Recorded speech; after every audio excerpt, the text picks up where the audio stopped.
नहा के रखो एक आलू अम्मी। गब्बर के थैले में नहा के रखो एक आलू अम्मी।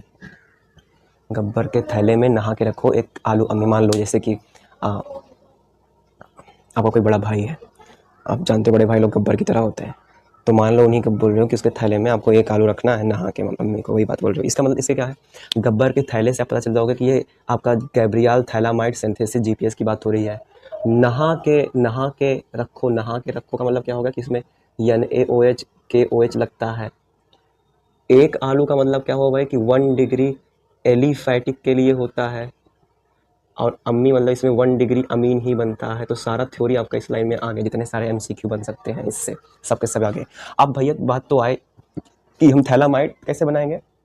तो पहली बात, थैला है नहीं, थैली की तरह बनाना है, और अमाइड दिख रहा है तो अमाइड की तरह बनाना है। तो देखियो ना, बच्चों का जो होता था पहले के ज़माने में चलता था, ऐसे चुटपुट बंद होता था, तो उसमें से टांगने वाला एक होता था, और ये ऐसे बैग करके बंद करना होता था। तो सोचो, जो ऐसे बैग ऐसे थे, देखो ये बैग होता था, ये बैग होता था, और ऐसे बैग को आप ऐसे बंद करते थे, और साइड साइड में टांगने वाला होता था। तो अब मैं क्या कर रहा हूँ ना, इस बैग को ऐसे की दिया खोल, ठीक है, ये बैग ऐसे था, इसको दिया ऐसे खोल, तोड़ दिया, फाड़ दिया उसको, और जो साइड का था ना टांगने वाला, उसको भी दिया खोल।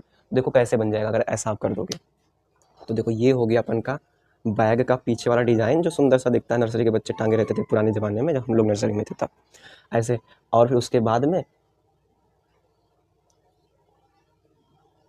ये हो गया आपका जो टांगने वाला आपका था, आपने उसको भी तोड़ दिया भाई।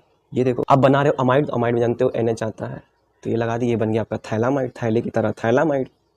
ये बन गया थैले की तरह थैलामाइड, थैले की तरह बन गया थैलामाइड। अब गब्बर के थैले में, तो गब्बर के थैले में से जानने की थैलामाइड बनाना था। नहा के, तो भैया नहा के तो NaOH और KOH डाल दो, ठीक है। एक आलू है ना, तो 1 डिग्री RX ले लो, और क्या बनेगा अम्मी, तो 1 डिग्री अमीन बनाना है। तो अब देखो ये भले लिखा हुआ है, ये केवल ध्यान रखना बजाने के लिए है, ये लिखा भले हुआ लेकिन ये रिएजेंट है आपका जो होगा, यही RX जो दिखा है यही आपका RNH2 में बदल जाएगा। तो ये बहुत अच्छा रिएक्शन है, इससे बहुत टफ सवाल बन सकते हैं दिमाग लगाने वाले। ये आपका होगा Gabriel phthalimide synthesis, very important. याद रखना, ये भी कभी कभी हो सकता है कि RX को उठा के यहाँ रखा रहे और तीर के ऊपर इस थैलामाइड को रख दे, तब भी आपका सेम हो गया। ध्यान रखना हमेशा मेन रिएक्शन आपका RX का हो रहा है। RX 1 डिग्री था, वो 1 डिग्री अमीन में कन्वर्ट हो गया। ये था आपका GPS